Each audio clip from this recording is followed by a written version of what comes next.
I am doing a test reading on actress Naya Rivera. She's known as the actress on Glee. Also, she was a kid actress and a singer. She also was known for dating Big Sean and a couple other people, but we won't talk about that. But we will talk about what recently have occurred, and it was told to us.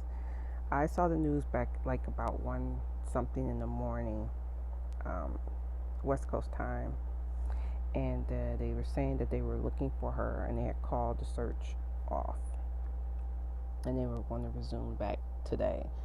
And now they're calling it a rescue because they're not able to find her. So she and her son went to the Lake Peru, up in the Ventura County, California. They went for a swim in one of the boats that they rented, and they found their son on the boat asleep, and she wasn't there. And he said that they both went swimming, and he came back, and she didn't. So what I wanted to look at was the factors that were going on at the moment, the transits, and also what's in her 8th house placement. 8th house placement is what you consider money, taxes, death, and there's another one. I can't think of it at the moment, but let's highlight it here. So this is her natal chart. She was born January 12th, 1987, in Santa Monica, California. She is a Capricorn. She has a Gemini ascendant and a Gemini moon. Right now we are still in Venus in Gemini, so there's a lot of Gemini elements still going on. Also our North Node, South Node, North Node in Gemini, and South Node in Sagittarius. That started, and it goes on for 18 months. But because we have these planets here called Saturn, Pluto, and Jupiter, which are all in Capricorn at the moment, which is her sun sign right here. As you can see, this burst that's her sun sign symbol. It's retrograde, so it's retrograding back into Capricorn. Saturn is not in Aquarius right now, it's in Capricorn retrograde, and Capricorn is ruled by Saturn, which rules hard lessons, hard work,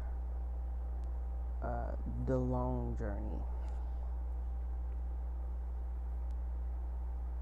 You can also see that natally she has her Sun, her Mercury, and her Neptune in the 8th house.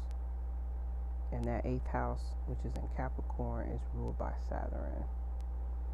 With these transits going on right now, it explains how this type of situation could have occurred, because it was just so random to hear it and say, people are like, oh wow, that's just really crazy. Yeah, but astrologically speaking, it's not that crazy, because there are a lot of things going on in her chart. So let's get to some of those factors. Now I just want to say this is a test reading, a test. So I'm putting out there for information value only, and also everybody's interpretation is different, and that should be respected. Some people may see something that I haven't seen, and I might see something that others may not have seen. So this is just my own reading of what I see in her chart.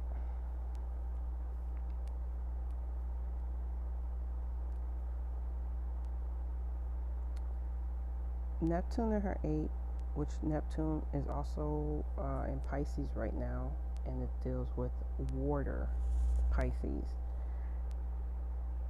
This could actually show you death by water, unexpectedly, something that's misinterpreted. And I also put the comments in the box as well, the extra meaning of this aspect in her 8th house of Neptune.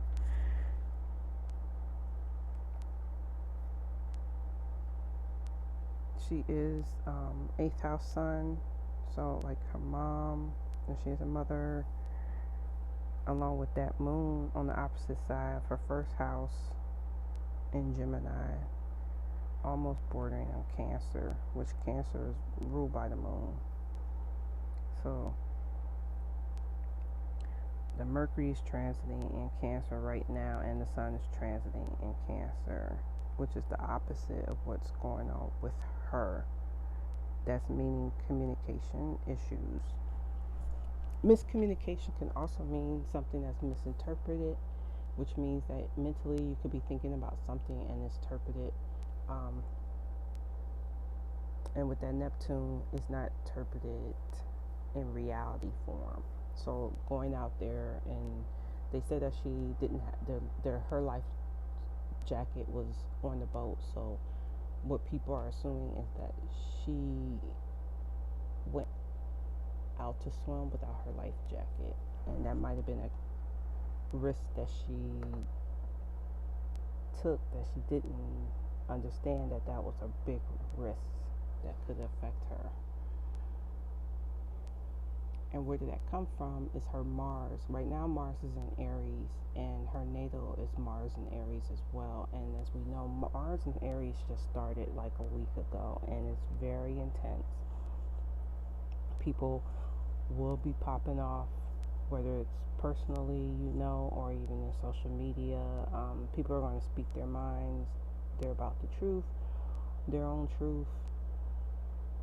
And a lot of astrologers are predicting that with this transit of Mars and Aries, which is going to be here for 6 months, which is till January, because of a retrograde that's coming up in Mars soon, that there will be a possible war or some natural disaster that's going to occur. That's for people who do predictive astrology. But I want to go back into her chart and show that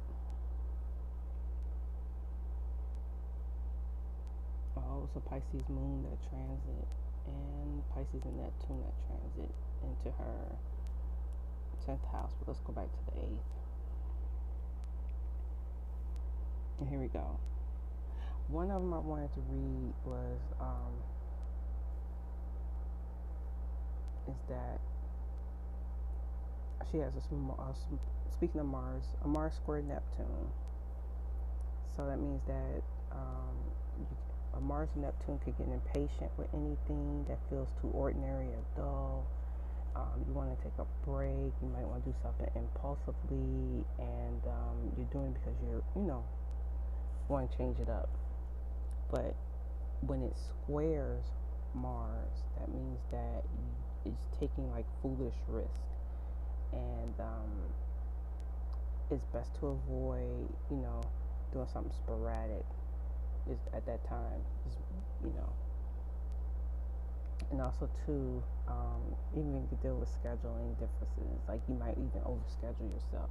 So let's say if you're not deciding to take a drive in the mountain, or horseback riding, or going for a swim in the lake, you could be, let's say you have a job interview and you decide, okay, well, I'm going to take off from work and schedule more interviews, and you end up overscheduling yourself, or even missing the video interview that you wanted to do. So that's an example of a Mars square Neptune in that aspect. And also she has Uranus, which is in her 7th house natally, and is transiting in her 12th house, which is hidden, Taurus, Earth hidden. Wow. They're thinking she's underneath, stuck to the debris or something that's in the ocean.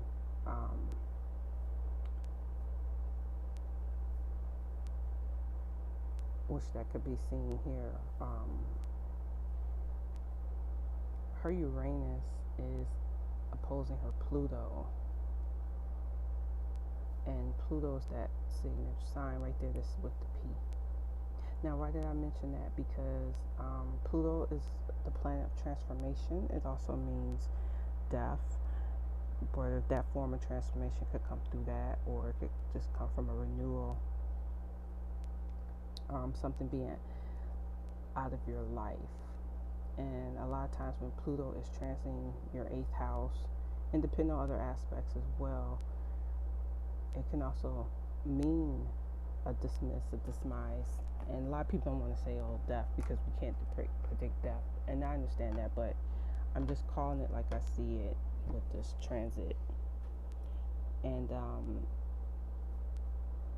with that opposition of Uranus and Pluto, it can cause a dissatisfaction with your current situation. You might be feeling driven to make changes. You can feel like your life is in a state of flux, largely because you're impatient to achieve the goals, or if you're bothered, you haven't had handle any long-term standing problems, And this was a long-term aspect that was going on in her chart. And it says, watch for pushing something too fast or jumping into or out of something too quickly. And from what we see, jumping, as they say, jumping into the water, the lake, doing things too fast can cause a negative reaction. And that's what was going on. And also her Neptune is also affected by her Mercury, which is another opposition, and it was a short-term aspect of her Mercury and this Neptune. Neptune right here, opposing each other, which is in Pisces, and natally it's in Capricorn. So it's a time when a distraction and dreams can lead you astray, or you can lose contact with reality. You can also be prone to forgetfulness. They also say you trust issues, and they say, be aware for taking dreams and wishes for reality. So basically, seeing things that are not really there. And distraction is a huge factor here as far as what happened and what occurred. So as we know, it could have been a distraction that went on, and it could have caused her to go under. So I just wanted to say that.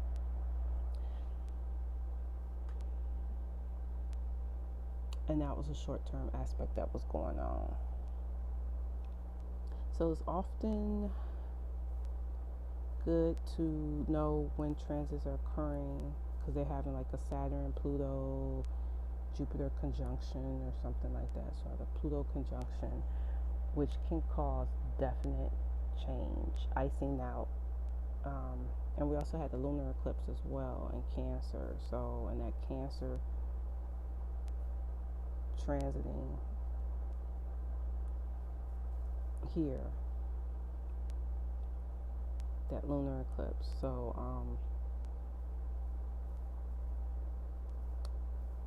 that is what I have for now.